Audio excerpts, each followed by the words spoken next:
रांची,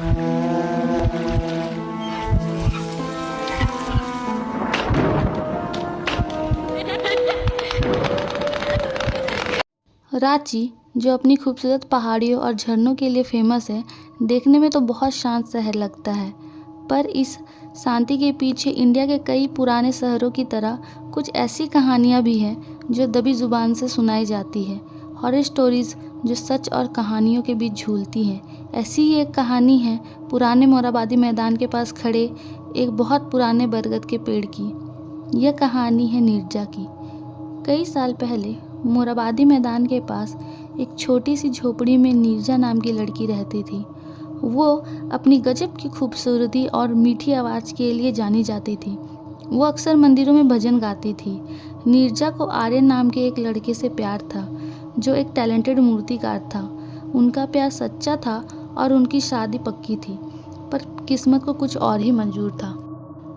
एक तेज गर्मी वाली दोपहर जब नीरजा बाजार से लौट रही थी, तो एक अमीर और ताकतवर ज़मींदार जयराज की नज़र उस पर पड़ी। नीरजा की खूबसूरती पर वो इतना फिदा हो गया कि उसने उसे पाने की जिद पकड़ ली, जबकि उसे पता था कि नीरजा आर्यन से प्यार करती है। नीरजा ने जयराज को साफ मना कर दिया। वो आर्यन के लिए अपने प्यार में अटल थी। नीरजा के मना करने पर जयराज को बहुत गुस्सा आया और उसने बदला लेने की ठान ली। जयराज ने एक अंधेरी रात चुनी, जब हवा में अजीब सी खामोशी छाई हुई थी। नीरजा जब मंदिर से अकेली घर लौट रही थी, तब जयराज और उसके आदमियों ने उसे उसी बड़े बरगद के पेड़ के पास घेर लिया। वो उसे घसीटते हुए पेड़ की अंधेरी छांव में ले गए और वहां उसके साथ मिलकर उन्होंने दुष्कर्म किया। नीरजा ने बहुत बहादुरी से लड़ाई लड़ी। उसकी चीखें रात में गूंजती रही, पर पेड़ के पत्तों की सड़सड़ाहट में दब गई। अगली सुबह जब आर्यन ने उसे उसी बरगद के पेड़ के नीचे बेजान पाया, तो उसका दिल टूट गया। उसने उसके ठंडे शरीर को अपनी बाहों में उठाया और उसे घर ले गया। उसने नीरजा का बदला लेने की कसम खाई। आर्यन दुख और गुस्से में जयराज से भिड़ गया। लड़ाई में जयराज, जो आर्यन से ज़्यादा बड़ा और ताकतवर था, ने आर्यन को मारकर वहीं छोड़ दिया। गांव वाले जयराज के डर से चुप रहे। उनकी आंखों में सिर्फ दुख और डर था। कहते हैं कि आर्यन की मौत देखकर नीरजा की आत्मा ने एक चीख मारी, जिससे बरगद के पेड़ के पत्ते तक हिल गए। उस दिन से माना जाता है कि वो पेड़ उनकी बेचैन आत्मा से हॉन्टेड है। उस घटना के कुछ समय बाद बरगद के पेड़ के आसपास अजीब चीज़ें होने लगी। गांव वालों ने बताया कि देर रात उसकी डालियों से उदासी भरे गाने की आवाज़ आती थी, जो इतनी खूबसूरत थी, पर उससे एक भयानक दुख था।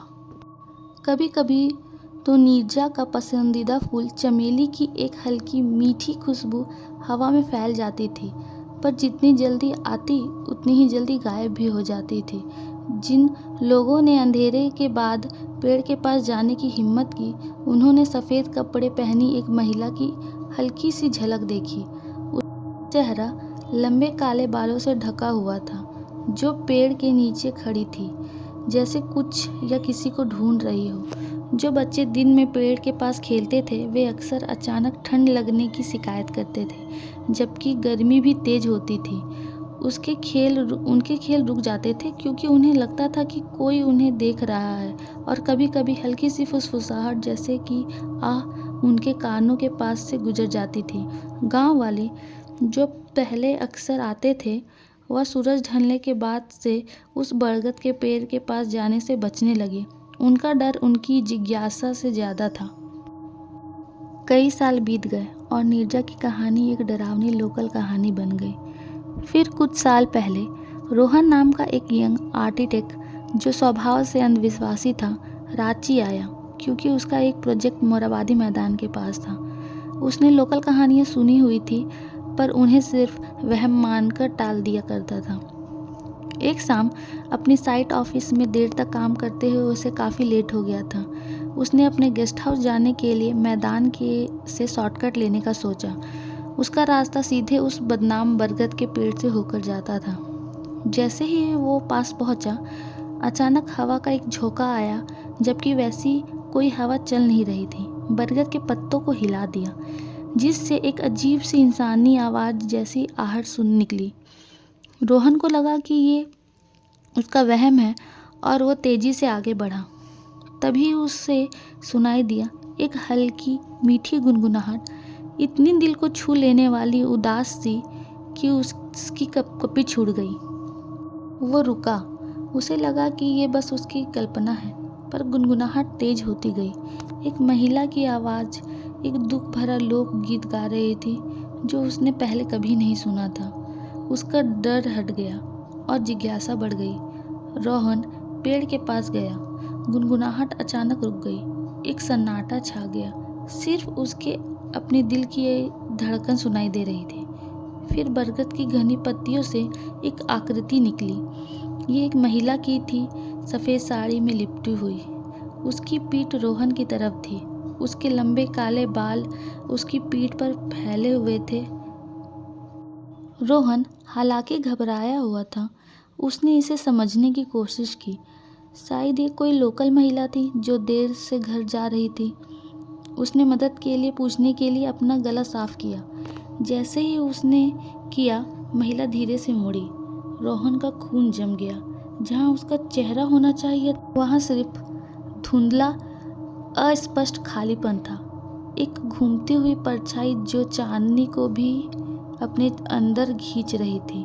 पर उसकी आंखें, ओह उसकी आंखें, वे एक जलता हुआ दुख लिए चमक रही थी। एक पुराना दर्द जो उसके आर पार हो महसूस हुआ। एक तेज ठंड की लहर रोहन पर छा गई, जिससे उसके दांत किटकिटाने लगे। वो चीखना चाहता था, भागना चाहता था, पर वो वहीं जम गया था। उसके पैर हिल नहीं रहे थे। महिला ने एक हाथ उठाया, एक इशारा जो उसे पास बुलाता हुआ लगा। उसी पल रोहन को गहरे दुख का एक जबरदस्त एहसास हुआ। एक ऐसा दुख जो उसका अपना नहीं था।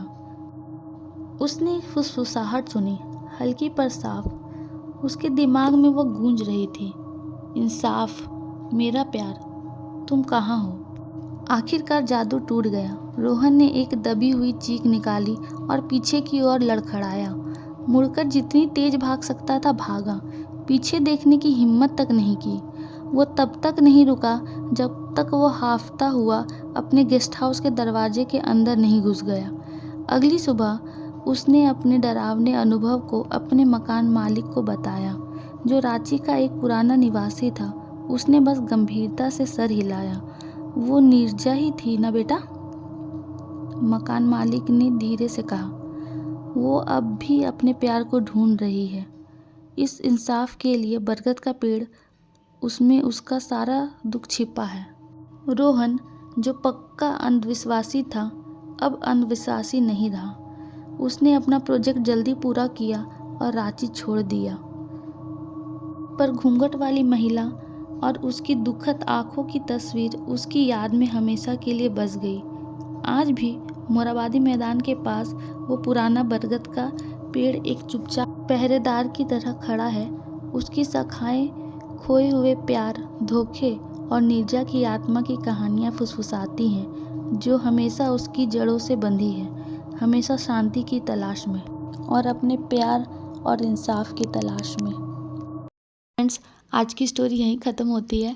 आप लोग कमेंट में ज़रूर बताना कि आपको ये स्टोरी कैसी लगी, और आप लोग चाहो तो अपनी स्टोरी भी मुझे बता सकते हो मेरे इंस्टाग्राम अकाउंट पे। मैं अभी यहाँ पे डाल दूँगी, आप वहाँ पे जाके फॉलो भी कर सकते हो और मुझे अपनी स्टोरी डीएम भी कर सकते हो, ताकि मैं आपकी स्टोरी लोगों को सुना सकूँ।